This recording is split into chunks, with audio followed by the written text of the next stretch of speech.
Well, hello everybody, Z3 KO Trinity here. Welcome to Goosebumps 3KO. I don't know what episode we're on, but we've had quite a bit of duds. We've read some pretty decent books, nothing real amazing. We've had, mostly D's, a couple of C's, I think. When are we going to get to a good book? So, this was back in October, this past October when I read this. I was looking at my list, had a bunch of duds, so I thought, well, it is time to read an actual good Goosebumps book. So I chose to read The Haunted Mask. This is probably one of the best Goosebumps books ever written. This is what Goosebumps is all about. It's what it should have always been about. Personally, in my personal opinion, I truly think every Goosebumps book should have a tone just like this. I mean, this story is absolutely amazing. Honestly, I really don't even have to tell you guys. You guys should already know The Haunted Mask. I mean, if you're a Goosebumps fan at all, or even like Goosebumps, 100% of the time, you at least know this story. Yes, this is one of the best stories. I think The Haunted Mask is on my shirt. I can't really pinpoint where. Oh, right there. Yeah, The Haunted Mask. Yeah. And I was lucky enough to meet R.L. Stine, and I actually had him sign this book, so that was great. Loved meeting him. It was a dream come true. I shook his hand. I mean, it was just a dream come true. But, yeah, let's pretend like you guys been living under a rock for centuries and don't know what this story's about. What this is about is there is a girl which is probably the greatest human character that R.L. Stine has ever created, and that is Carly Beth. Right off, I feel so sorry for this girl. And honestly, we can all relate to her so much. She is essentially scared of everything. I mean, you could look at her and go, boo, and she'd probably shit her britches. Like, she's just scared of everything. And the book starts off with her wanting to be a witch for Halloween. And then her best friend, her so-called best friend, Sarah Beth. This ain't Monster Blood. Sabrina. I don't know where I got that from, but anyway, Sabrina. I don't even think Sarah Beth is from Monster Blood. Anyway, sorry guys. Sabrina, her best friend Sabrina, she tells her, like, you're afraid of witches. That costume would be too scared for you. Yeah, she's a good, she's her best friend, but at times, even she makes fun of her. I mean, when people pick on her, even she laughs about it. What a good friend, But Carly Beth is essentially scared of everything. And then she's got these two, and the book describes them as friends. They're not friends. They're bullies. They're 100% bullies. They got two guys named Chuck and Steve, which I actually genuinely like their characters. Personally, I liked every character in the book. Usually, the human characters are all, kind of forgettable. They all kind of blend together. Some of them you could read, and then, the next day you forgot their names entirely. It doesn't matter. But these characters, they actually stuck with me for years and years, ever since I watched the episode. These characters just stuck out to me so much. I enjoyed it a lot. But Chuck and Steve, they live to terrify Carly Beth. I mean, they live and breathe for just terrifying her. They get their kicks off of it, everything. Well, at lunch, they play this god-awful prank. We all know what it is. She gets her sandwich. She takes a bite. She says, what the hell is that? She spits out, and it turns out to be a worm. Well, of course, they pull the whole, oh, it's a fake worm. We got you with the fake worm trick. And she's just kind of like, oh, okay. You know, she could have choked to death, but whatever. And then she kind of was like, hold up a minute. This fake worm is really moving. And she looks at it again, and legitimately, it's a real worm. Nasty. And kudos to the girl in the episode for actually legitimately taking a bite of the sandwich with the real worm in it. Kudos to you. She was such a great actress. But moving on, she's real upset, goes home, cries her eyes out. You know, everyone's laughing at her and stuff. It's heartbreaking. Well, then they have this science fair thing where they make these projects and stuff. And, of course, she worked really hard on her project, and, you know, she's excited, hoping she wins the thing. They have another science thing in the book Go Eat Worms, but we'll get to that when we get to that. Anyway, once again, old Stevie Wonder here decides to play a cruel joke to her. Not a cool joke, a cruel joke to her. And he's like, hey, I had a tarantula, but it escaped. Keep your eyes out. And he knows she's terrified of them. Well, then, of course, later on, when she's not paying attention, he starts, like, pinching the back of her leg, pretending like it's the spider biting her. And she freaks. I mean, she gets real scared, and everyone's pointing and laughing. Even the teachers, even her so-called best friend, everybody's, like, laughing their ass off. And that actually hits me because I had a couple experiences like that back when I was in school, when I was in elementary school. Of course, being a chubby kid in school is, you know, obviously a target for bullying anyway. But one time this kid knocked the chair out while I was trying to sit down, and I fell right in the floor.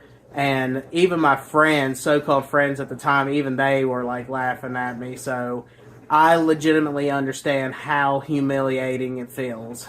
So, yeah, like I said, we somehow, some way, we can all relate to Carly Beth in somehow, shape, or form.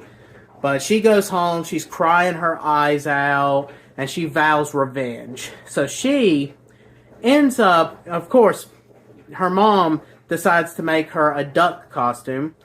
You know, so that ain't gonna scare nobody, unless you're afraid of ducks.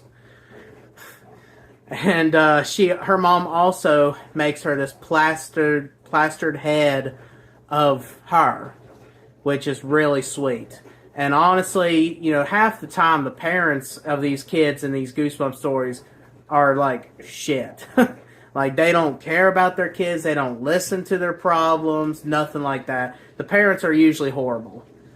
But Carly Beth probably has the greatest parent of them all.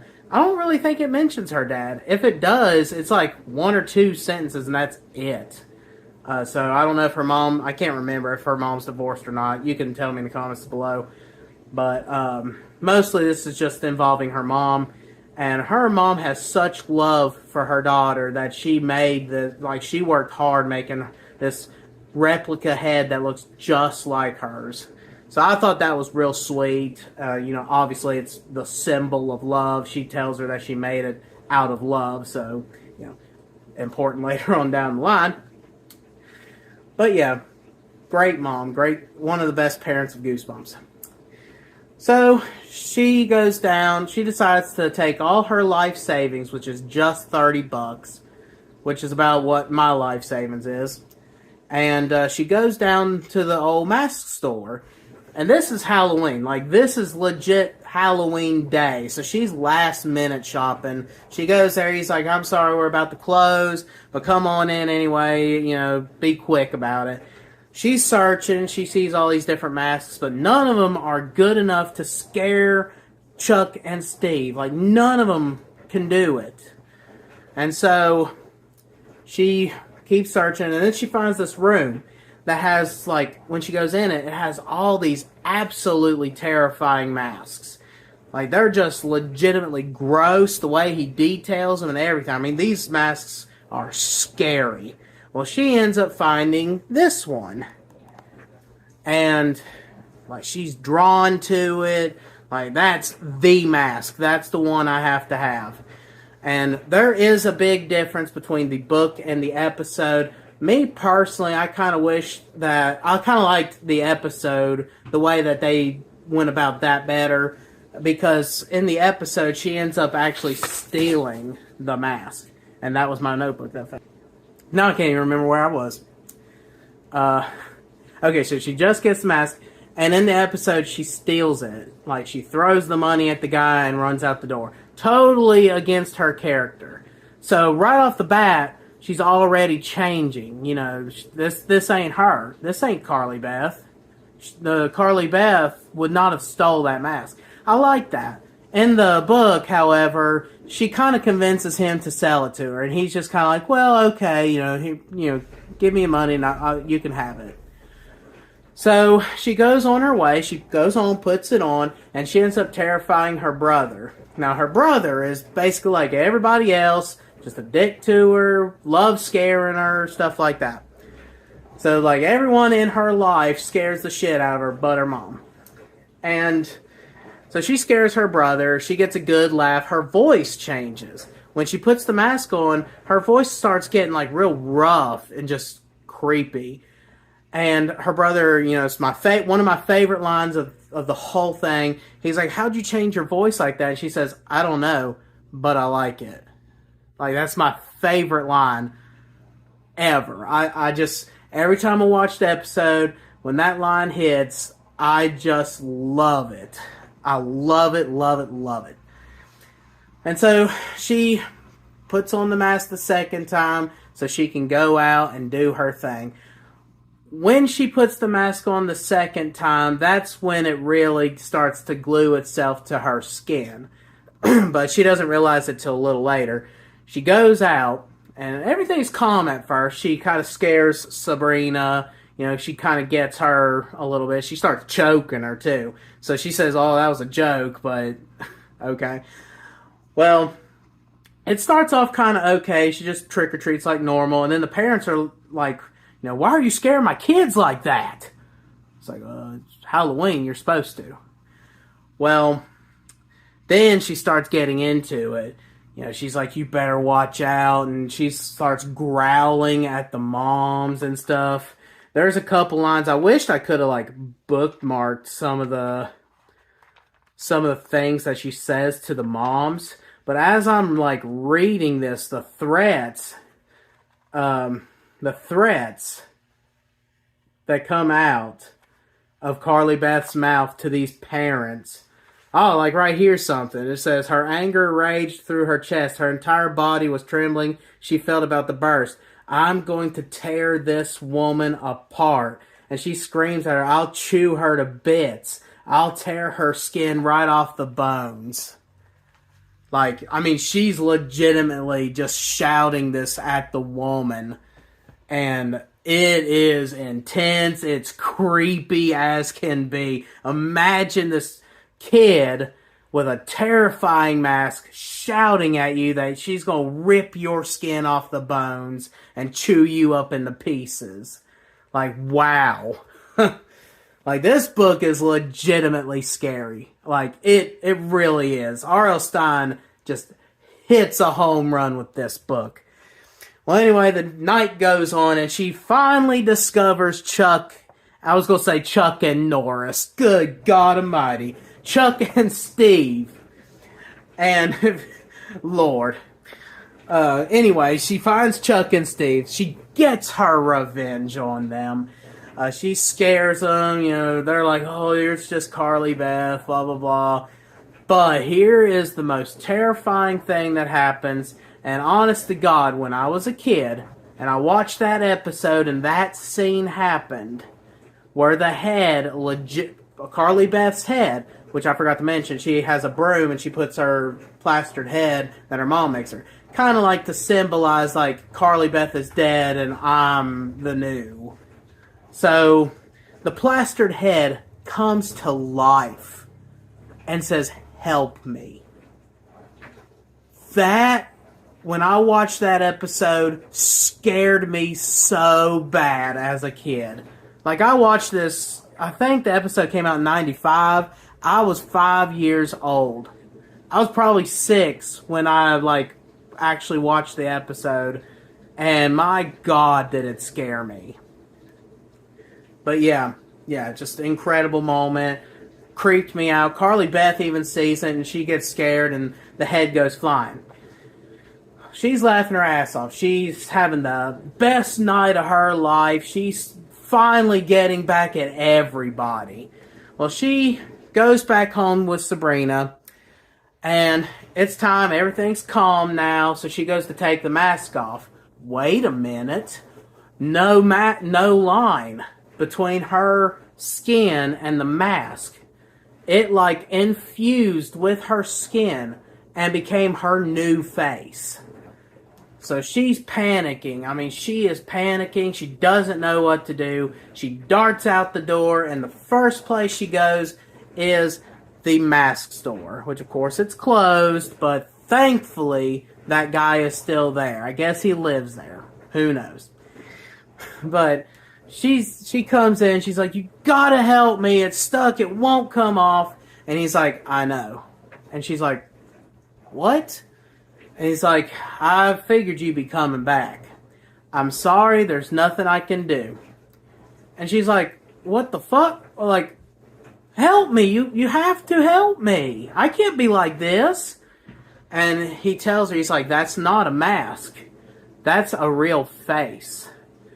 And apparently he's a scientist, and his goal was to create faces, and they were beautiful at the start, that he loved. But then something went wrong, and they came to life, and it altered them and made them ugly, like terrifying. So he calls them the unloved ones. But Carly Beth loved it. So that's why it formed that bond with her, and so on, so on. So he's like, "There's nothing I can do." And she's like, "Please, there's gotta be something. Gotta be something you can do." And so he was like, "Well, there is one shot. You need to find a symbol of love." Now, did he like do experiments with these masks? Like Pepsi didn't work, Coca-Cola didn't work. Let's try symbol of love. Oh, it worked. So yeah, apparently he did some good testing. But he was like, "Yeah, find a symbol of love, and that'll help." And she's like frantically trying to think of something, and then the plastered head that her mom made her. She said she made it because she loved her. Fantastic Goosebumps. Fantastic. I love the way they use love in this story. It's powerful. It touches your heart. This is probably one of the greatest Goosebumps books ever written. I wish that all of them could have had some kind of tone like this. You know, you can have your jokes. You know, you can have funny Goosebumps books, but at least make it edgy like this, at least. Of course, this could always have been more edgier, but compared to the ones I've already read, this is great. Well, anyway, before she heads out, all the other masks come to life. They want her. They all want to get her because she loves them. And, you know, they're chasing after her. She runs. She goes all the way back. She's trying to find that plastered head, which she finally finds. And probably one of the coolest things that I liked about the book is she holds it up, but it doesn't stop them. So she ends up putting it on her own head, kind of like a mask. So I thought that was really cool. I get why they couldn't have done it in the episode, because then, of course, the actual plastered head would have been, like, really wide, and it would not have looked right. For her to have the haunted mask on, then put that mask on top of it, yeah, it just wouldn't look right. Her mom comes out with this big floppy thing, "I made you your face!" But, yeah. So, she puts it on like a mask, which was pretty darn cool. It stops all the masks, and when she goes to take it off, it takes off the haunted mask. Which, it no longer is a face. She's got her real face back. She just wants to go home. She goes home. She's happy to be home. Her dick brother, like, tricks her again, you know, "Take off that mask, take off that mask," but she's not wearing one. And then the mom comes in, and she's like, "Where have you been? I've been so worried about you." And so she goes to explain to her mom the story, and then the ending happens. Her brother comes into play, laughing his ass off, and he's wearing the haunted mask. The end. So, yeah. Really nice ending. It makes you wonder if it's actually going to attach to his skin or so. They may not even say in the second book. I know they followed up in the second episode. She was like, thank God he only put it on once. But in the book, I don't remember, because I've read the second book. I don't remember if they clarified or not. But we'll see when I read it. Yeah, this is fantastic. This is brilliantly done. I don't really need to say any more because you guys already know just how fantastic this is. This is the first Goosebumps book of my channel to reach the A+. It gets a 10 out of 10, no question about it. Brilliant book. Thank you, R.L. Stine, for creating this. This is just a great masterpiece. The cover, Tim Jacobus, really awesome cover. Really awesome. And this is one of the posters I bought from him. So I actually have a poster. Hopefully one day I'll be able to have it hanging for you. That's what she said. And, yeah, he also signed it too. So I have R.L. Stine's signature on the book and Tim Jacobus' signature on the poster. So yeah, really cool. Wish I could have met him too, but it happens. If looks could kill. Now that's probably one of the best taglines in the front. Like usually they're just dumb, but this one was pretty good. Face to face with a nightmare. See, they knew what they were doing with this one. How ugly is Carly Beth? Oh, sorry. How ugly is Carly Beth's Halloween mask? Oh. It's so ugly that it almost scared her little brother to death. Like, they were in the hospital, and they had to, like, clear. I mean, it was insane. So terrifying that even her friends, does she have friends? Totally freaked out by it.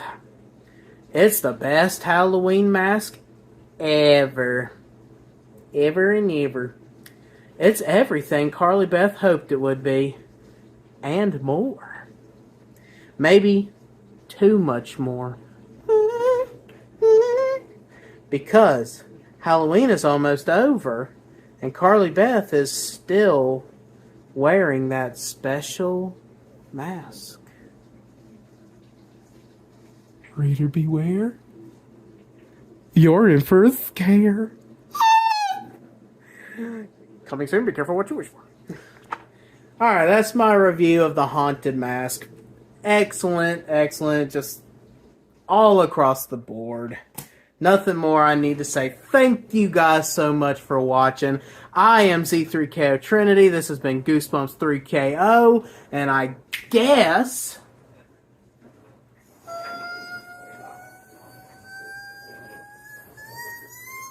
see you in the next video. This ain't really my face. I just put on a mask years ago. Yeah.